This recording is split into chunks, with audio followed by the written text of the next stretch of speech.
Welcome back to the Morning Kickoff Show. I'm your host, Matt Witt, and we are back to preview a Minnesota Vikings football game.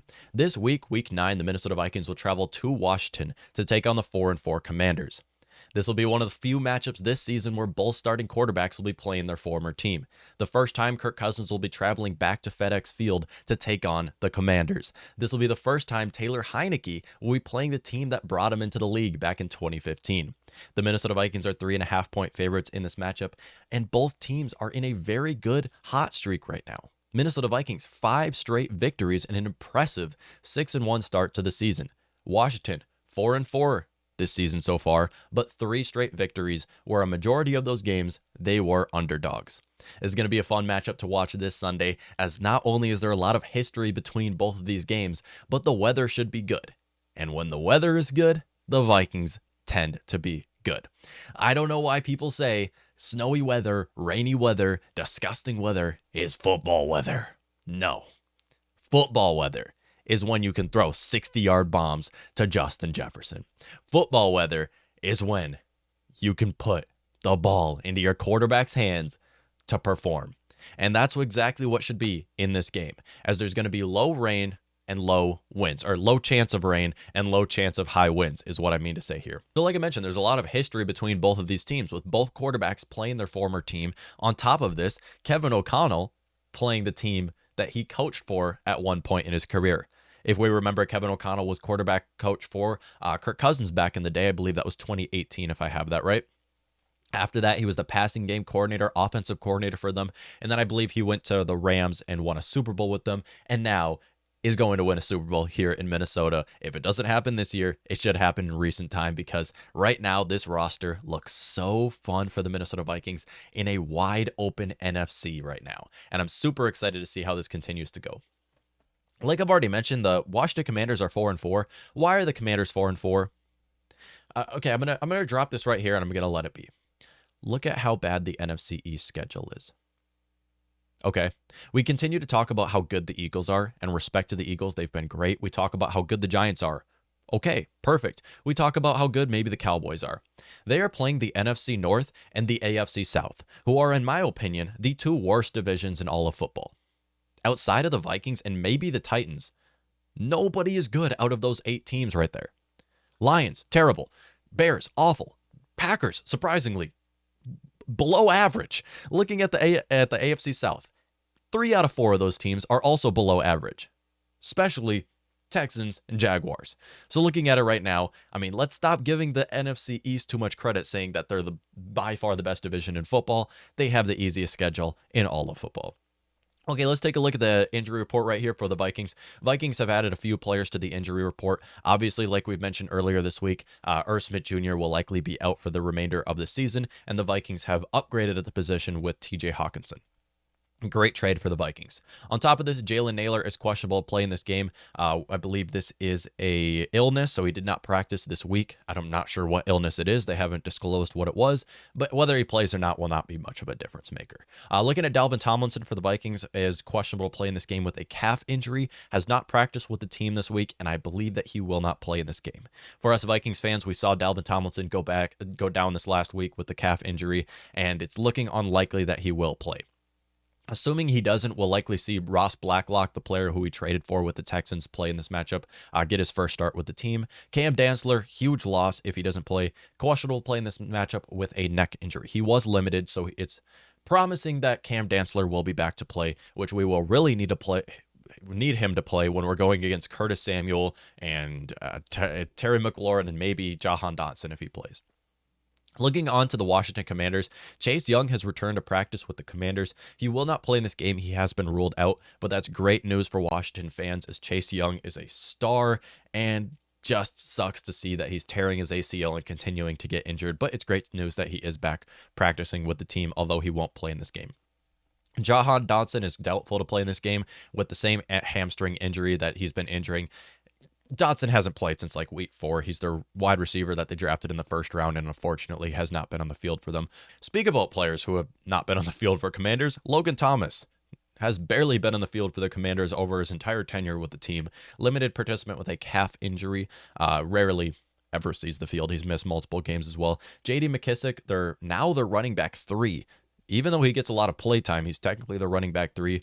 Questionable will play in this game with a neck injury, did not participate this week. Cole Holcomb and David Mayo, their linebackers, also did not participate this week.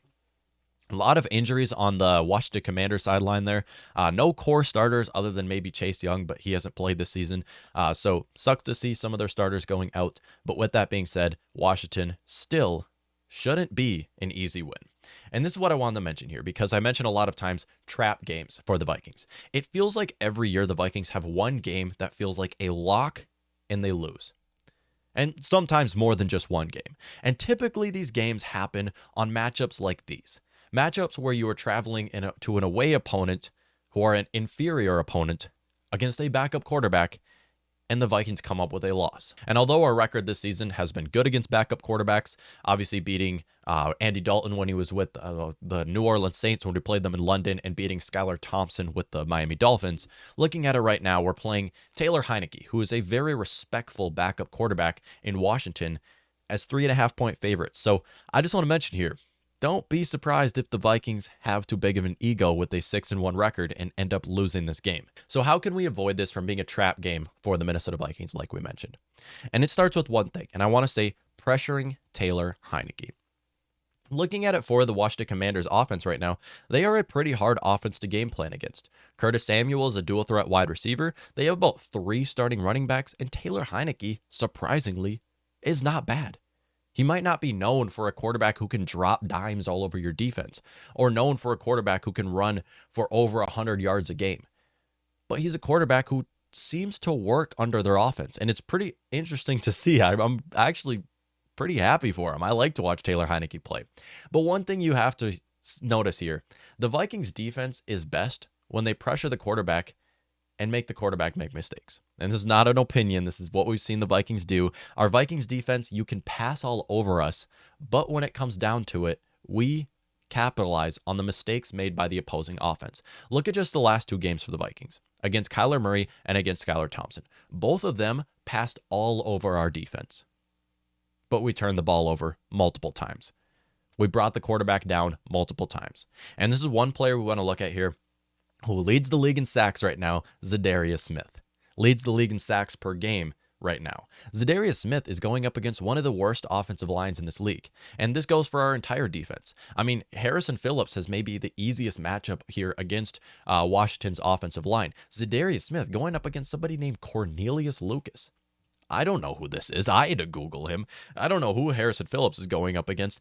The only offensive lineman I know on the Washington Commanders right now is Charles Leno, who many of us know for the time that he was with the Bears, and he was very good left tackle. That aside, you're looking at an offensive line that used to be great with Trent Williams and Brandon Sheriff. Now Taylor Heineke is playing under one of the worst offensive lines in this league, which is where it comes down to just getting to Heineke. Jordan Hicks, you can move him all over the field. Same goes for Eric Hendricks. Let's see blitzes. Let's see pressures all game long. 5-man rush. I don't care what you have to do. Just get to Heineke. On the offensive side of the ball, the Vikings can probably win in multiple different ways here. I mentioned how the Vikings look best when they are able to move the ball through the air. Vikings have been able to move the ball on the ground multiple games so far. The last 2 games, Vikings had an unstoppable run game. And I'm really interested to see how the Vikings game plan against a Washington defense who is not bad. Their entire defensive line is all first-round draft picks, and their secondary has a good balance between veteran and young guys, with one of the young guys being our boy, Benjamin St-Juste from Minnesota, or played with the Gophers, I mean to say. Love to see that he's now getting a starting role. However, poor guy has to go against Justin Jefferson, Adam Thielen, KJ Osborne now, so it's going to be brutal for Benjamin St-Juste, but I still like to cheer for the guy. I honestly usually cheer for the Commanders simply because they're in a division where with the Cowboys, with the Giants, with the Eagles, so I got to cheer for the Commanders there if it's my last option. Also, I like underdog stories. Underdog stories with Taylor Heineke, comeback stories with Brian Robinson, and also Benjamin St-Juste, like we mentioned. So I usually cheer for the Commanders. Obviously, I won't be in this matchup. And unlike a lot of their fans, I actually like the team looking at it. Okay, so for this right now, how can the Minnesota Vikings adjust on offense? Really, like I mentioned, the Vikings, I feel like our offense can win in multiple different ways. The only issue is our right guard, Ed Ingram. Ed Ingram coming into the season, we knew was going to be a question mark, simply because he's a rookie starting at right guard. And the Vikings haven't had a good right guard in a long time. I can't remember the last time Vikings have had a good right guard. Well, we have somebody sitting on our bench right now, Chris Reed, who has a lot of experience starting at right guard, and he's sitting on the bench watching Ed Ingram allow 6 sacks so far this season. Ed Ingram leads the league in sacks allowed, 3 penalties this season as well. And here we have veterans like Chris Reed and Schlottman just watching this right guard fail game after game after game. And now he's going up against Payne. He's going up against Montez Sweat. Give Ed Ingram some help. I don't know if you need to double team some guys. I don't know if you need to throw a running back out there or just bench the guy. Figure out what you can do with Ed Ingram, because we all know Kirk Cousins is a Hall of Fame quarterback when he's in a clean pocket, like many quarterbacks in this league. Okay, looking at it right now, bold prediction of the week. Heinicke will be sacked over 6 times. Like I mentioned, Heinicke can make plays with his legs. However, this Vikings pass rushing team is so good. Zadarius Smith is a beast. He should be a first-team All-Pro this year. Jordan Hicks has surprised me. He's really come together. Eric Kendrick still is great into coverage, and you can rush him too if you wanted to. I mean, this Vikings entire defense has been great over the last couple of weeks, and I'm excited to see what we can do against one of the worst offenses or offensive lines in this league. Going to be interesting to see. I think the Vikings are really going to Washington is going to be forced to pass, and for that reason, Vikings will be able to rush Taylor Heinicke all 4 quarters of this game. Final prediction, Minnesota Vikings do win this game 31-20. I mentioned how this could be a trap game for the Vikings just because I've been a Vikings fan for a long time, my entire life. Every year, we get our heart torn apart from at least one game where we should have won. This looks like it could be one of those games. We're favored to win on an away game against a backup quarterback. This is the 3rd time this is happening this season. The Vikings were able to take care of business the first 2 times. 3rd time, please continue to take care of business against backup quarterbacks.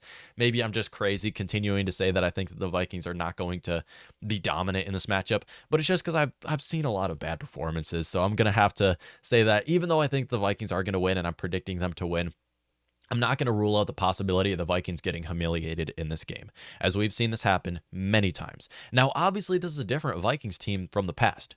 This is an entire new atmosphere. With that being said, still want to mention here that this could look like a trap game, and I don't care what you guys say. This is not another bye week for the Minnesota Vikings, as every opponent that we face this year has been a hard-fought victory, or in one case, a tough loss. It's going to be interesting to see what happens in this matchup. Let me know what y'all think.